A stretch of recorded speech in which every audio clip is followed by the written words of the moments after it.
Hey everyone, this is Leon from Fiasco and Slow Burn. On today's episode of 5 to 4, Peter, Rhiannon, and Michael look back at the results of last week's election. The people of this nation have spoken. They've delivered us a clear victory. They scrutinize the complaints of voting irregularities that the Trump campaign has attempted to bring forward since November 3rd. Millions and millions of people voted for us tonight, and a very sad group of people is trying to disenfranchise that group of people. They also discuss the state of play in the Senate and what the Democrats' failure to achieve a majority means for the prospect of court reform.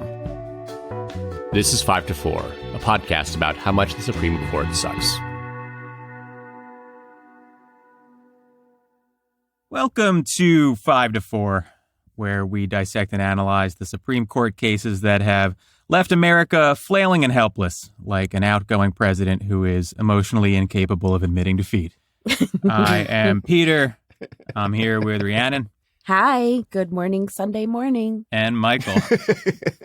Hey, everybody. Oh, man. This is a special episode, you know? Woo! The election was a few days ago. Whoop, whoop. It has now been called by every major media organization for Joseph Robinette Biden. Robinette. And I think I speak for everyone when I say this was like a weird one. Yeah.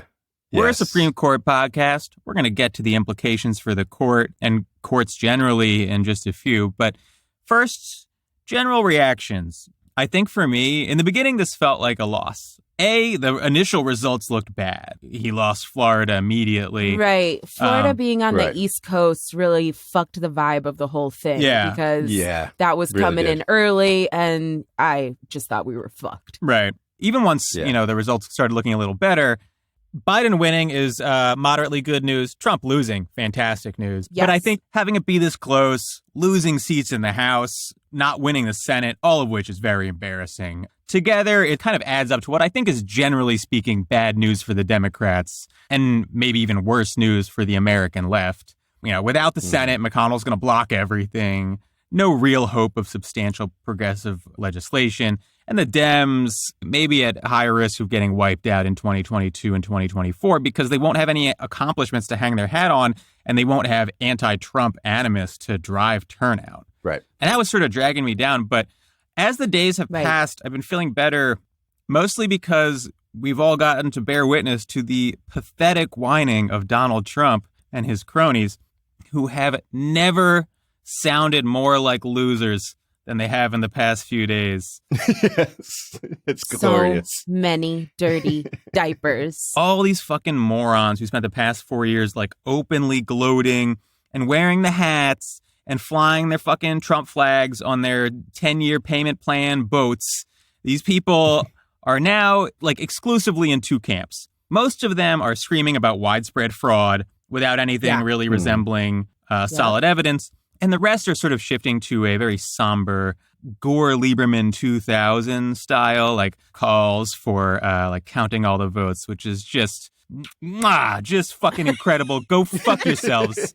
Go fuck yourselves, you fucking losers. Yeah, either way, I love this song. I'm jamming. Yeah, too. it's good. It's fantastic. It's fantastic. I really feel like this is one of the first times, if not the first time in his political career, that Trump's bullshit has really like run up against reality in a meaningful way. Mm-hmm. Like, he can still bullshit. He's still tweeting that he won, but he can't bullshit his way out of it. Right. Barring something really unprecedented, at some point in the next 3 months, he has to admit to himself that he's got to pack up his shit and leave. Right. Like world leaders around the globe are just like congratulating President-elect Biden. Right. At some point, you can't ignore that. Like it's happening whether or not you want it to. Yeah. I heard stuff about the Secret Service and U.S. Marshals and other sort of federal law enforcement. Just going about the normal thing. Right. Going about the normal thing, doing what they usually do in preparation for a presidential transition. But in addition, maybe prepping themselves also to do a little eviction. Yeah. Oh, really? Mm-hmm. Yeah. That's awesome. If Trump refuses to leave the Oval Office, that's a direct threat to Joe Biden, and the Secret Service has to kill him. That's how it goes. Those are the rules. I don't make them. How's that for a little procedure, bitch? I'm going to call into the FBI with a hot tip about a plot against the president. There's a plot against the president, and it's coming from inside the house. In terms of like the election week, the real monkey's paw where we talked about how cool it would be to have an election week, and then we had an election week, and it was truly awful. You know, I'm kind of a data nerd. Like I taught math at one point in time in my life, in a past life. And so like I felt very comfortable about this Tuesday night when the AP called Arizona. And I certainly Wednesday morning, I was feeling very good. So for this whole week, I think there was this very frustrating divide between me and like a lot of my family who were freaking out and who did not have this sort of sense of calm and peace that I did about where this was going inevitably, because things seemed very uncertain. And the people to blame for that are obviously the Republican Party in Pennsylvania, in Michigan, in Wisconsin, who rebuffed efforts to start pre-canvassing mail-in ballots because they thought they would benefit from this period of uncertainty, because they thought that that would create the conditions for legal challenges and delegitimizing mail ballots, that while the vote was changing several days after the election, this would be a chance for them to like make a case for throwing out mail ballots. And we had to live through that stress. And also later on, it was some bullshit from the networks. Yeah. And I think they should take some heat for that.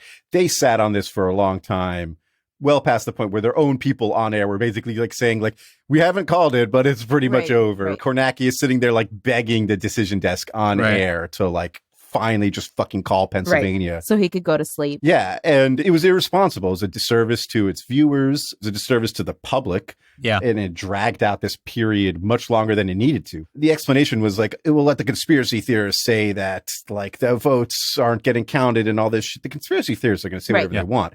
What we saw happen, it was what inevitably what would happen once they called it, which is an outpouring of support and normalization of President-elect Biden from world leaders, from other institutions, things that will normalize the loss and start from moving, the streets. Start moving us to the next phase, right? And they delayed that at least 24 hours, probably 36. But I'm glad they waited for like a Saturday afternoon, because it was just good vibes. Yeah, that way we could really get lit. I spent the week absolutely way more stressed out than I needed to be, even though I knew those objective realities and objective, like certain eventualities, right? I mean, you guys know I was checking in with you, right? Because I would be like, Michael, can you calm me down? Yeah. Michael, what's going to happen again? Can you please remind me? Like, can you please remind me that it's okay? And I put a lot of that on the media. I don't understand why. I mean, I do understand, right? Because it's for ratings, it's for making it look like it's close, it's for making it look stressful. But in terms of the media talking about it like, oh, Trump has gained on Biden in this state, or, you know, Biden just lost a lead in Florida, in whatever, in Arizona, in Georgia, when that's not. There's a total number of votes. It's already there. Right. It's not like an actual foot race. Right. We're not watching people race right now. The votes are done. Right. There's no more coming in. There's a total and we're counting them. Yeah, but you have to imagine, I sort of agree in a vacuum that it does seem like the horse race ongoing coverage of the election is awful. But I need you to envision the alternative, which is that you're just stressing out for a week and then like the next Sunday, CNN's like, Trump wins, and you're like, oh, fuck. Like, it all hits you at once, you know? I don't want that.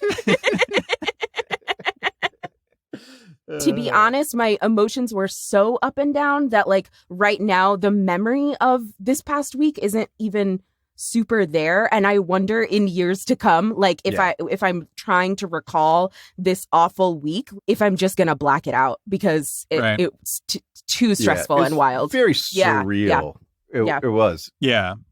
So, you know, we don't want to get too deep into the politics, but to me, politically, the real lesson of this election was that we are in like a new era of politics and political engagement, even to a greater extent than everyone sort of understood. Yeah. A lot of key assumptions about politics appear to be just like plainly untrue at this stage in history.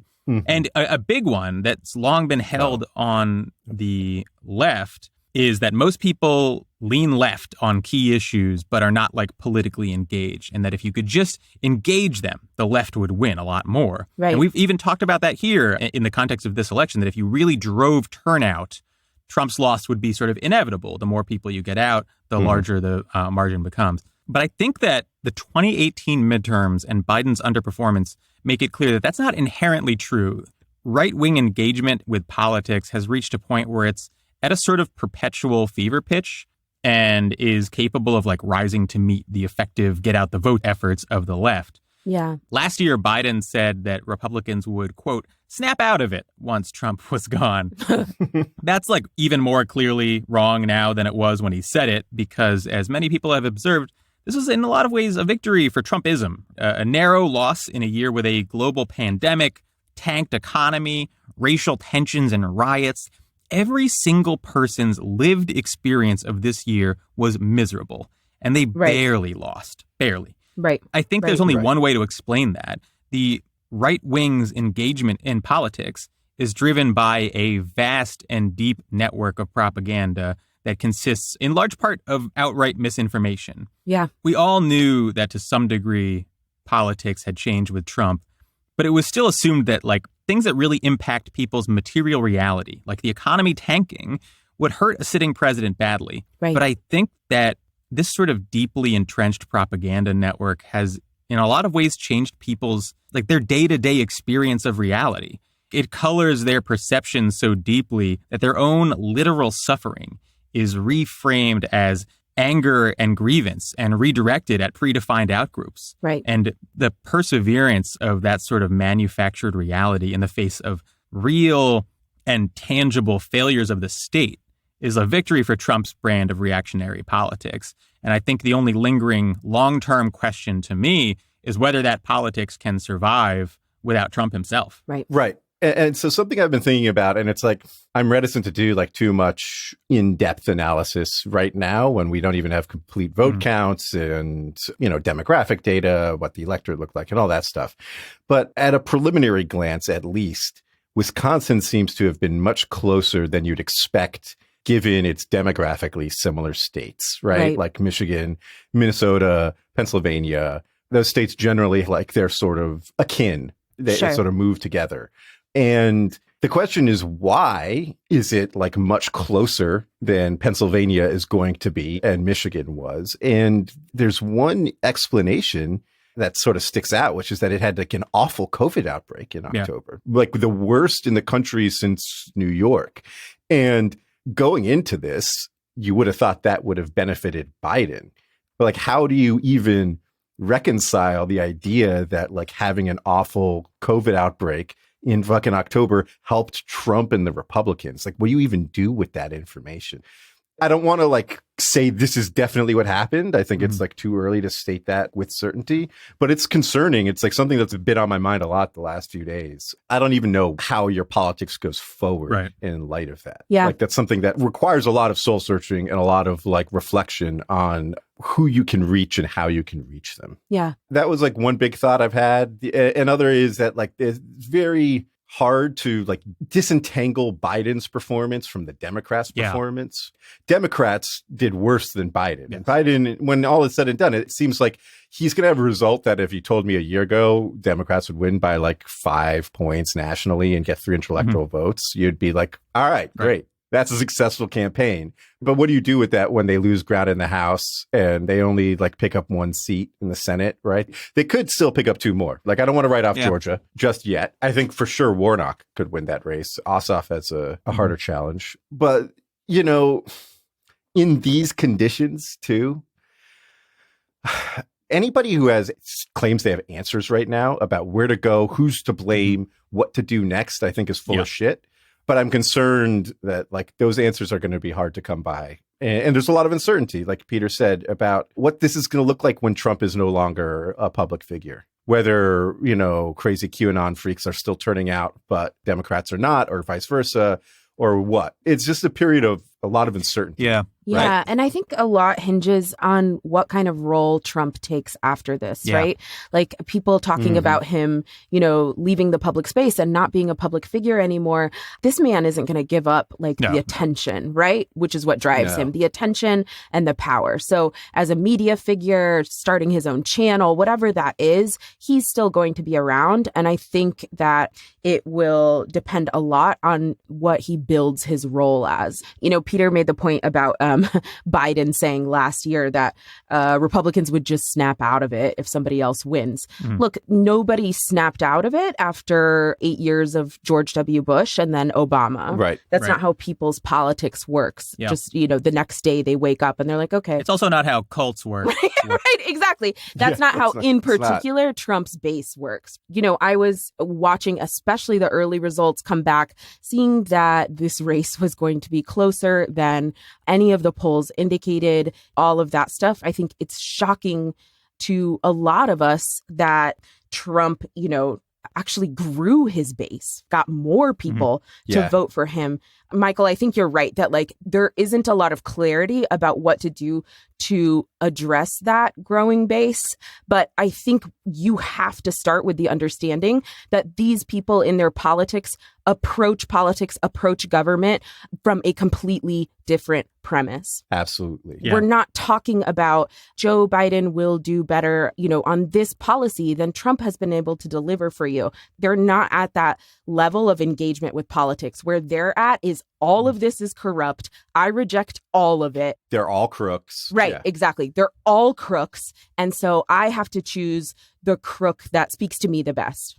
Yeah. And they're living on a diet of fucking Facebook posts. Right, exactly. It's a completely different type of media consumer than we've seen in, political history. Right. Yeah.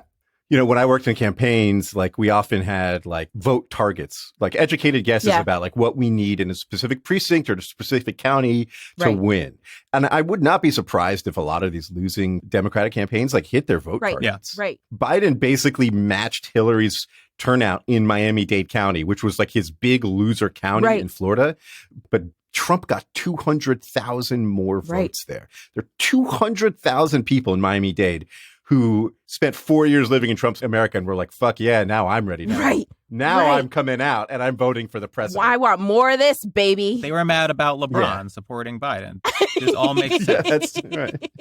So but I think at the same time, it's really important, it's a little early to bring it into the conversation, but in Florida, a referendum on the minimum wage, raising the minimum wage to $15 an hour, passed in Florida with over 60% support, right? Yeah. Which is a policy supported by Joe Biden. It was on his platform.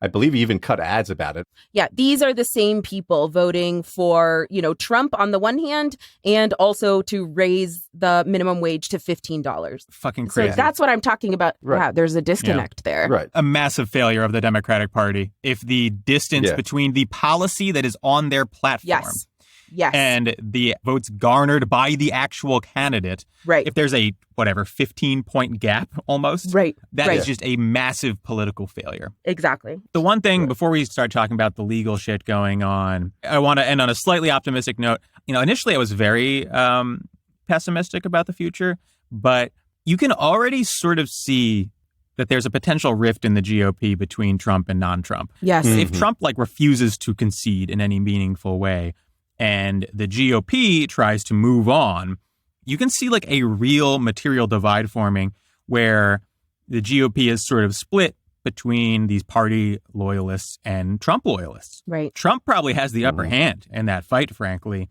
but hard to imagine that a real political split in the GOP wouldn't be a disaster for them. If they don't sort it out by the midterms, they'd be fucked. Right. All right.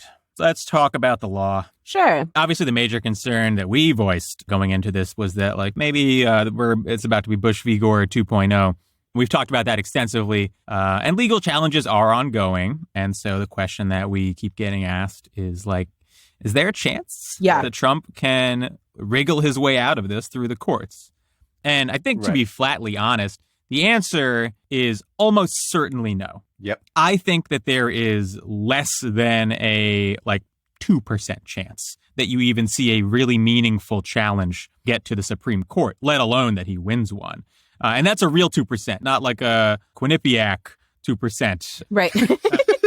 At the end of this, can you guys explain to me like why polls are so wrong? Yeah, we can talk about polls being wrong. I think the real answer is that the current system for polling is just like, well, what if we sent everyone a fax and they fax back their preferred president? So it's like in the outreach, like they're not reaching people. Yeah. A buddy of mine on Twitter was like, it's obvious that they're undercounting, polls are undercounting Republicans.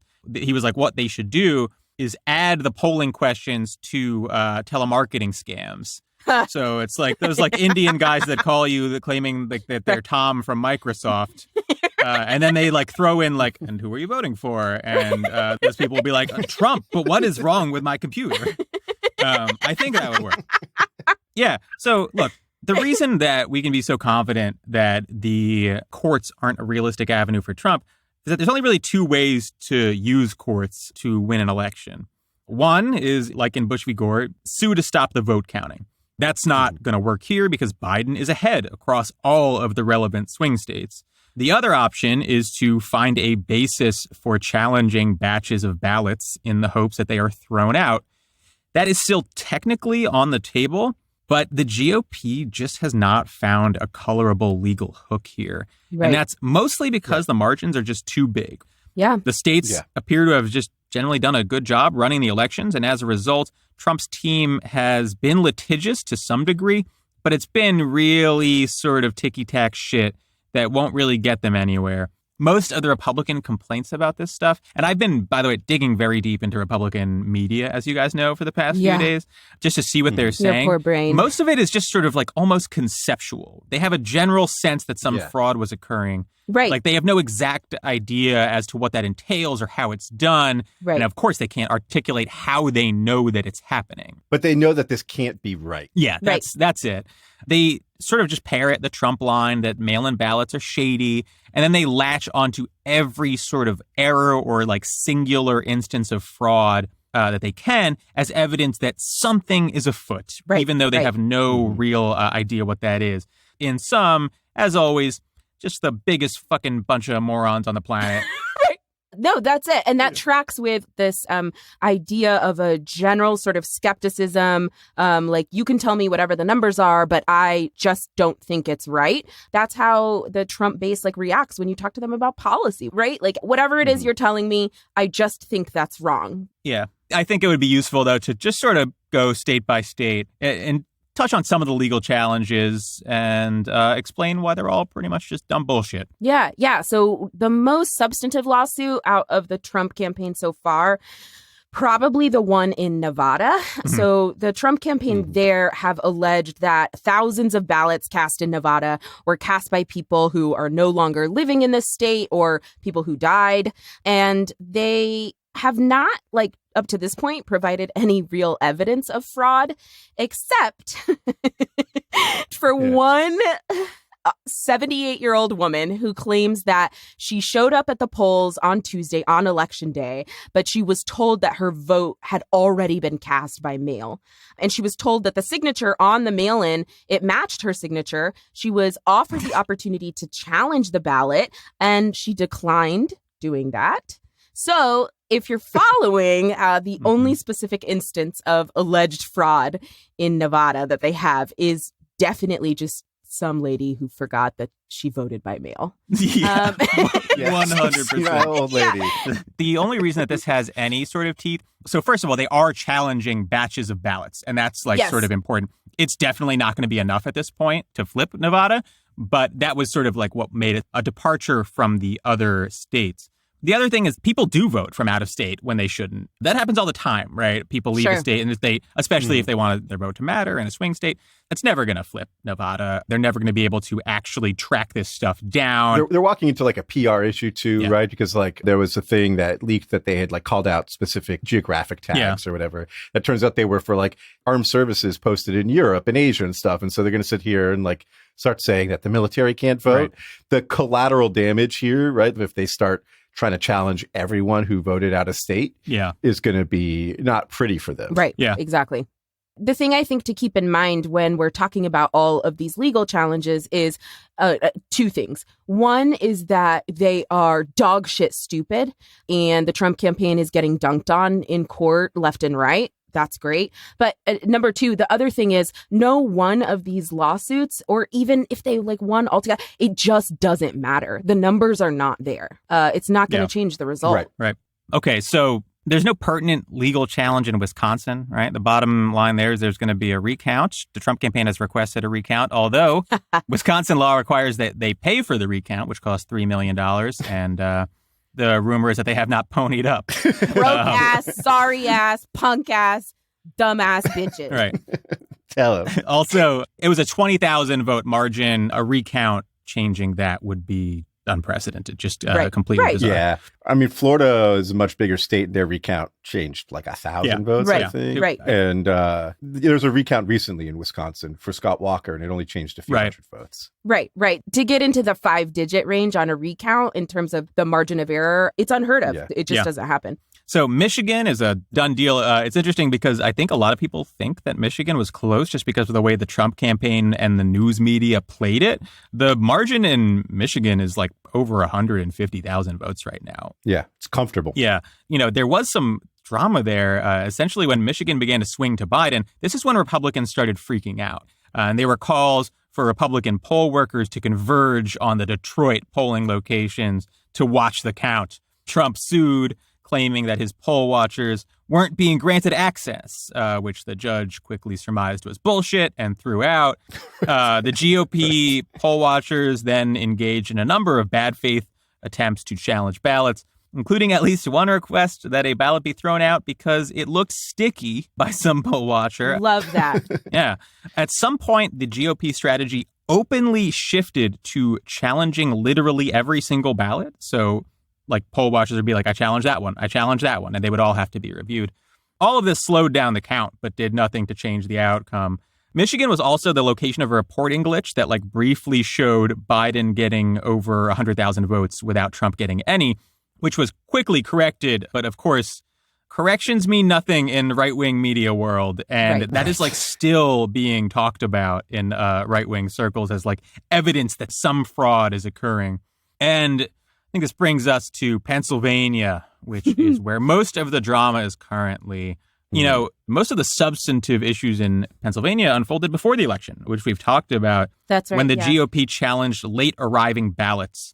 As a result, the Supreme Court didn't rule one way or another on whether they would toss out the late arriving ballots. They did request that the state set aside those ballots in case a later ruling on their validity was necessary. But the gap in Pennsylvania is too big for those ballots to matter, so it's sort of moot. And despite a whole lot of whining about unfairness, Trump's campaign hasn't really found another substantial legal hook in the state. Right. And I think this kind of highlights that Trump's legal operation writ large prior to the election was really effective. Right. And it was, everywhere. It was in a bunch of different states, literally hundreds of lawsuits. They racked up a ton of wins, very hackish job by a lot of Republican judges coming down on the side of the GOP time and time again, on the side of the Trump campaign. Right. You could see it was a concerted effort, right? They were organized. Right. But the flip side of that has been that they essentially put everybody on notice about what they were planning to do after the election. And as a result, this has been one of the best run elections in memory, leaving them almost nothing to challenge. And two, left the situation like in Pennsylvania where the best ballots for them to challenge have been segregated. Right. If all those late arriving ballots had been mixed in and counted with the rest of the mail ballots, the GOP could now be arguing, hey, those shouldn't be counted. And we could have a big debate about, you should have said this months ago, weeks ago, whatever, and that should be barred, and that we know how many arrived and it wouldn't have made a difference. But that would all be hypothetical. You could see how this could work totally. to make this seem not legit. But instead, what they've done is helped Pennsylvania do this in a way where the results are unassailable. Yeah. So their over litigiousness pre-election fucked them for all of these challenges in the past week after the votes were in. Right. They did their best to cheat, but what are you going to do when you're cheating and your opponent's beating you? It's right. That was that. Right. We gave it the good college try. And so, I do think who deserves some praise are, one, all the people involved in the actual administration of these elections. Yeah. Mm-hmm. And I think the Democratic Party made like a real big effort in the last few months to educate voters about the best ways to vote and when to do it. As a result, there are very few ballots even in the segregated population in Pennsylvania because most people voted on time, or if their mail ballots were late, they went and they cast provisionals in person instead. And like people got it right. And then the states did their part to like count right. And as a result, Trump has nowhere to go. Yeah. You know? The courts aren't going to be very receptive to their arguments. Yeah. The campaign also publicly claimed that their poll watchers were not being given access to the counting in Philly. Unfortunately, that blew up when a federal judge asked their lawyers straight up if it was true, and they had to admit that it was not. Yeah, exactly. They have nothing. They're like literally like, well, they're not letting us in. Well, are they really not letting? Well, they're letting us in. Okay, I got to admit. There are some developments in Pennsylvania because, again, I'm deep in like the Breitbart world right now. The current move is that they have a supposed whistleblower who works for USPS who is claiming that he overheard someone planning to backdate mail-in ballots that arrived late, which, of course, would be against the law. They also stated in their press conference at a landscaping company off of I-95 that they have identified a few dead people who voted. Like one lady apparently died on October 22nd and then applied for and cast a ballot after that date, which, if true, is probably evidence that like her grieving husband or something like cast a vote on her behalf after she died, which is illegal, but like that's not going to give Trump Pennsylvania. Right. What I love about this is like, okay, -1 Biden. Right. Like, right. what do you want? Like, okay. Like, that doesn't do anything, bro. It has long been the Republican position. This is like no joke. They think that Democrats are just like rounding up the names of dead people and having them vote like in bulk. Right. They have no real basis for believing that, but every little story like this like adds to that narrative. They also claim that Joe Frazier, the famous boxer who died in 2011, voted this year. And like my genuine best guess is that they saw a dude named Joe Frazier had voted and they were like, Joe Frazier, the boxer? Gotta be him. That guy's dead. My best example of how like far right media is handling this, like the Breitbarts of the world, is that there's a story about I told you guys about this. Pennsylvania mailman got caught on the other side of the Canadian border with mail, which is against the law. That's against their rules. You can't take mail to another country, I guess. And he claims that he just took a wrong exit. Right. But one way or another, he had 800 pieces of mail. Among those 800 pieces of mail, there were 3 absentee ballots. So the headline on like every right-wing website was like, USPS worker caught bringing ballots across the border. Yeah. And it's like, are you fucking kidding me, dude? 3 ballots. This shit is important to some degree because what they're implicitly accusing Democrats of is a fraud scheme on par with like the greatest crimes in history in its complexity. Right. And what they have as evidence are these just like little bullshit instances of what maybe constitutes voter fraud. Not to mention that like Democrats didn't win the Pennsylvania state legislature, for example. Right. Meaning that if there were hundreds of thousands of faked ballots, many of them would have had to have votes for Republicans on them. Right. It doesn't seem like that would have been the move. Right. No. Yeah. I would have gone big, especially given the polling. Yeah. Right. You had like all this polling information and all this like expectations. Democrats thought they could win 53, 54 Senate seats. Yeah. Instead, we're like praying that they can, like, by the skin of their teeth, get to 50. Right. Don't you like, think we would have given ourselves a landslide? Like, why? I do think people have trouble with orders of magnitude. The difference between like 3 ballots and 100,000 is like the difference between 0 and 100,000, right? Like they're just not even in the same universe. And people have trouble like even comprehending what 100,000 ballots would look like and what it would take to falsify that. I completely embarrassingly relate because like I don't understand the difference between 1 million and 1 billion. But that's like a human thing. You don't have to be embarrassed. That's like a normal human. Yeah, that's normal. You're not supposed to be able to comprehend. Okay, well, this part is embarrassing, which is that for a long time, many years, I thought Justin Bieber was a billionaire. So, you moron! He's only worth $300 million. All right. So Georgia Georgia is currently about a 10,000 vote race, tightest of the outstanding states, and as such seems like a plausible target for litigation. But like elsewhere, so far the GOP has been able to do nothing but stir up rumors about like technical glitches that they found suspicious. Yeah. Worth noting that just yesterday, right-wing media went nuts about a reporting glitch in Georgia, and then they fixed the glitch, and it turned out the glitch actually helped Trump, and now Biden is up by even more. Amazing. The Trump campaign filed a lawsuit about ballots that arrived after the election deadline being counted. That was dismissed pretty quickly when multiple election officials testified that they had actually been received on time. There's stuff being fought about in Georgia. I haven't seen any legal action that would be enough to challenge the legitimacy or validity of the 10,000 ballot gap that now exists between the candidates. The Georgia lawsuit, that was the one where like the evidence was like somebody who's like, oh, those came in late. And then when like they had to like swear that at another, they were like, well, I think that. Yeah. Right. I'm actually not sure if those came in late. They had an aura, a late ballot aura about them. Right. You know, now that I read that this says under penalty of perjury, I'm not so sure that Your I really Honor, know when you they say come in. penalty of perjury, can you be more specific about the penalty? Yeah, this is part of a trend in these lawsuits where someone will like speak up in conservative media. Like, I have witnessed this wrongdoing. So the lawyers descend on them and they're like, will you swear to that? And they're like, oh, well, maybe, you know. When you put it that way. Right. Yeah, like Trump is like, they're desperate for anything to get into court right now. But that's what happens. They're like, okay, let's fucking go. And then they're like, well, I don't know. I mean, and it was like 53 ballots. Yeah. It wasn't even that many. I mean, there's just nothing here. And I think that is the story across these states. They've just been finding these tiny little things, but they are not going to set the legal groundwork to find a hook to investigate tens of thousands or hundreds of thousands of ballots across these states, let alone to change the outcome by that sort of margin. It's just not really possible. There is one case in Pennsylvania that just popped up Monday night that does seem to be a little bit broader in scope than some of the more ticky-tack cases that Trump has brought thus far.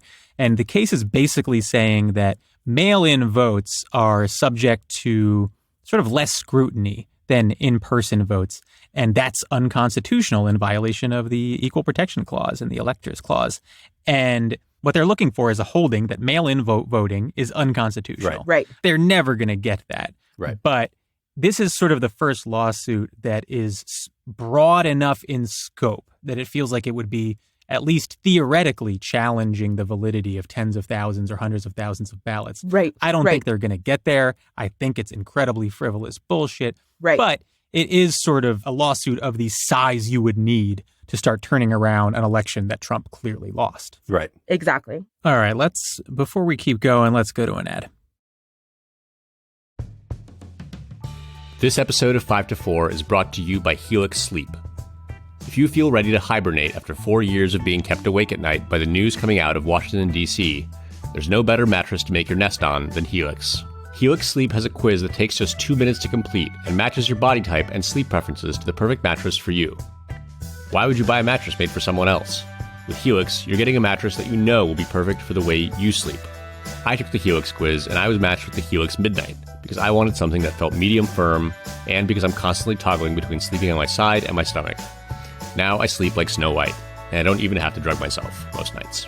I say all this with the understanding that you have no reason to trust me, so go take my word for it. Helix was awarded the #1 best overall mattress pick of 2020 by GQ and Wired magazine. Just go to helixsleep.com/54. That's 54 all spelled out. Take their 2-minute sleep quiz, and they'll match you to a customized mattress that will give you the best sleep of your life. Helix is offering up to $200 off all mattress orders and 2 free pillows for our listeners at helixsleep.com/54. That's helixsleep.com/54 for up to $200 off and 2 pillows. One thing we should address, so we did an episode a few weeks back about an electoral college coup. You know, could Trump take advantage of the electoral college rules to somehow get enough electoral votes? I think the answer to that is just sort of technically yes. There are a bunch of avenues, but the only realistic one is that Republican state legislatures in, say, Pennsylvania could just reject the outcome, calling it illegitimate, and propose a slate of their own electors. That's going to run into problems. Pennsylvania, for example, has a Democratic governor who would probably propose his own set of electors under the rules. The Supreme Court probably would just defer to the state legislature. So in a lot of ways, this is just a political question more than a legal one.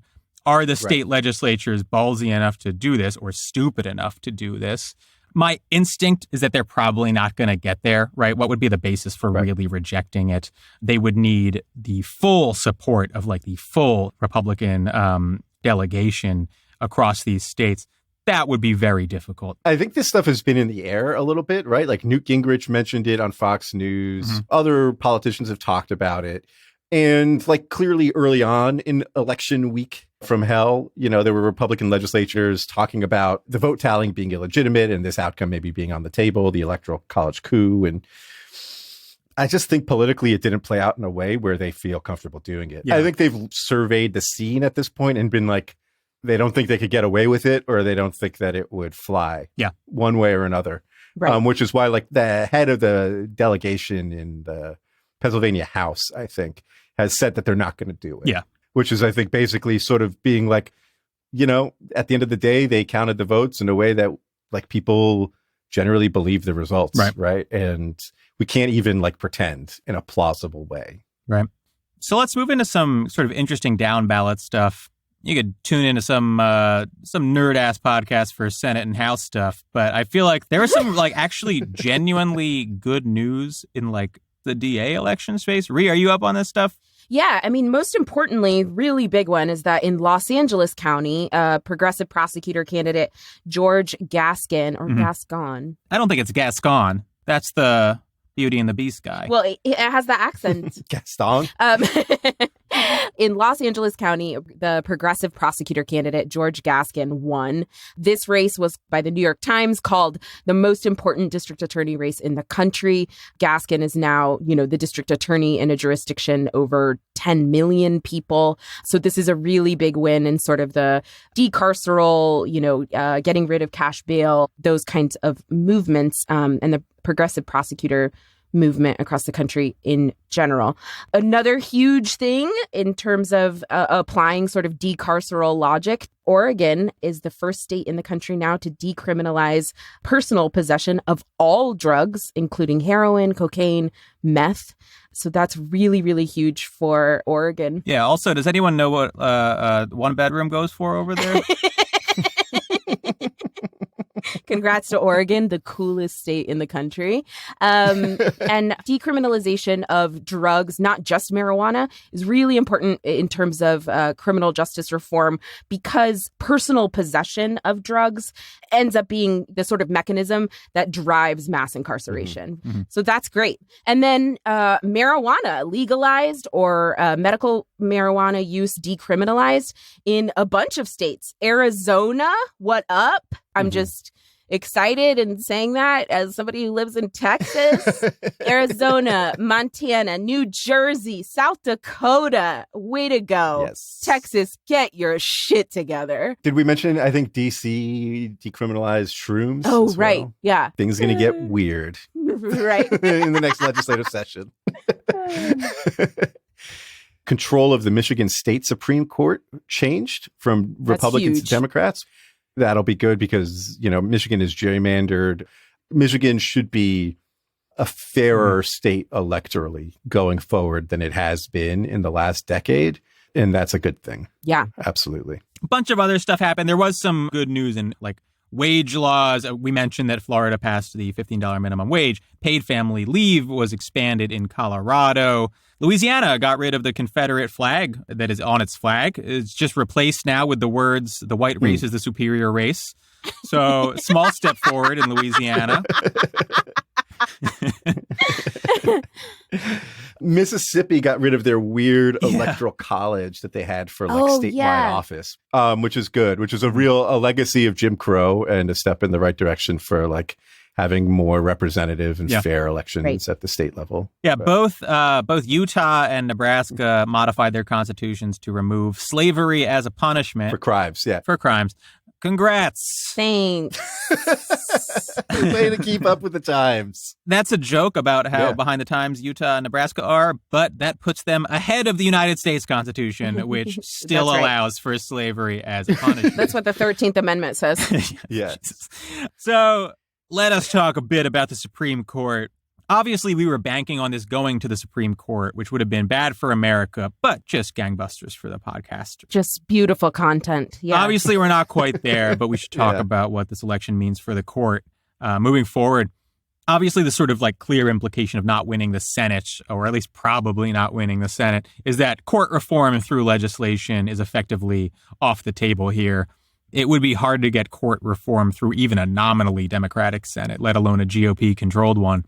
That does leave one option on the table, which we've discussed, which is ignoring the court, right? What if Joe Biden's administration simply treats the court's rulings as non-binding? It's an interesting possibility. You can listen more to our court reform episode to hear us talk about it.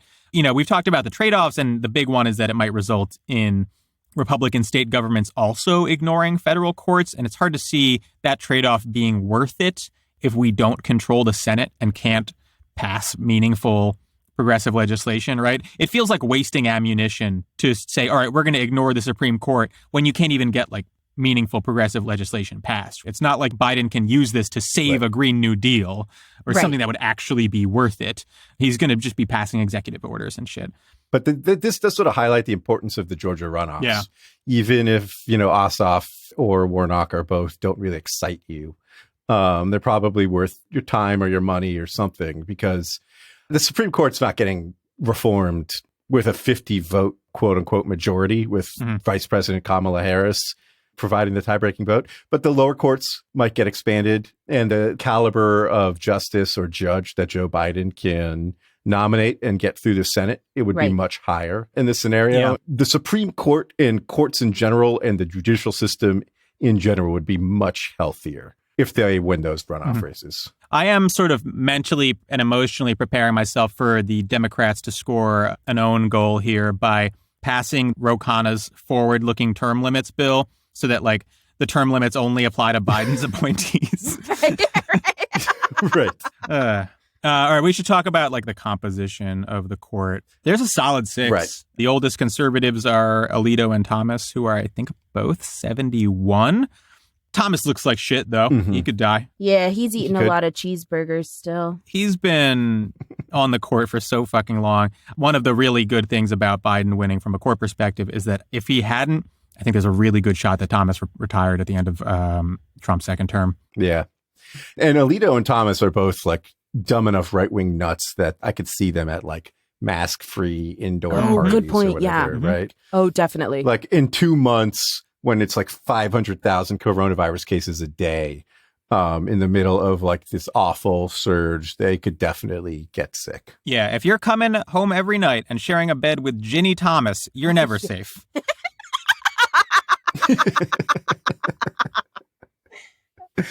Yeah. And I do think, like, if we assume that Democrats can only win one or none of the Georgia runoffs and Republicans control the Senate, it's worth wondering, like, what that looks like for Joe Biden placing judges and justices. I wouldn't be surprised if McConnell, like, lets him have a Breyer replacement on the Supreme Court. It would have to be somebody moderate. I think they would take that as, like, a way that they could prove that they're being bipartisan and good and, like, things are, quote unquote, returning to normal while they fend off a young Black progressive woman and instead end up with Merrick Garland or some other, you know, milquetoast white dude who's only going to be around for 15 years. A bluff that I think Biden should call, because the optics of the Republicans holding back on a Black female candidate, which was Biden's promise, would be disastrous, I think, for them. Right. Absolutely. And after all their shit from Merrick Garland and Coney Barrett, if then they, in like the first year of his term, they're still not giving his nominee a hearing, or they're like voting them down on party lines, like, fucking do it. I agree.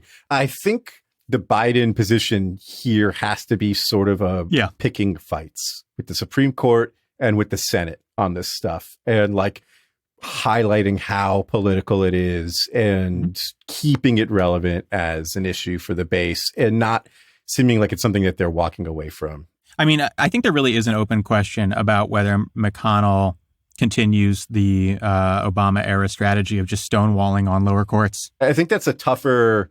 They don't have like a huge majority, right? They can only handle like losing like one or two votes, basically. And, Biden has long relationships with a lot of key senators, with Grassley, with Graham. Look, I don't want to like buy into this bullshit that they're going to snap out of it, because they're not. They're going to do what's best for them. But they might think that what's best for them is for a few years to just say, okay, if Biden is nominating moderates. And that might be what we see for the next couple of years, is them trying to like reduce the temperature on this, because they've already won. Like, they have control of major circuits. They control the Fifth Circuit. They control the 11th Circuit. They control the Supreme Court. They've dulled the Democrats' hold on the Ninth Circuit considerably. These are major circuits that cover Texas and Florida and California, and like a lot of the sources of a ton of litigation. So that gives them avenues to make any legal inroads they want. They can just bring cases in Texas pretty much whenever they want and get like the ruling they want heading into the Supreme Court, where then they have a 6-vote majority. So why keep it like a battleground if they can like make it seem apolitical again? That might be in their interests. And I think all the more reason for the Democrats to say fuck that and not nominate moderates and turn it into a fight. If you don't have Congress and you can't pass meaningful legislation, what else do you have to do besides fight over this stuff? Exactly.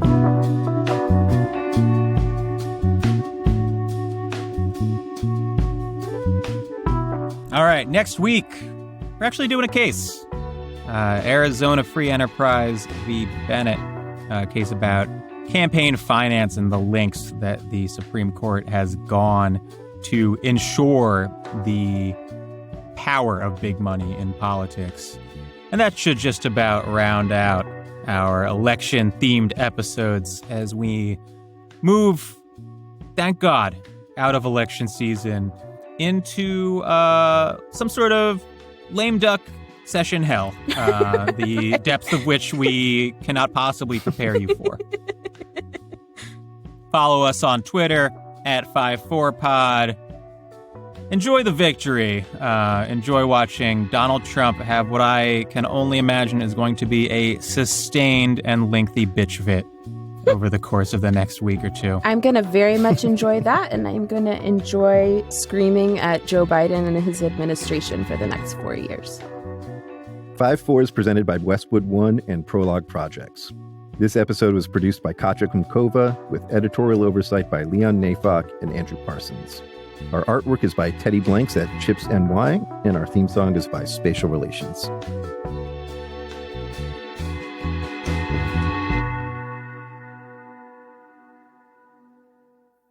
From the Westwood One Podcast Network.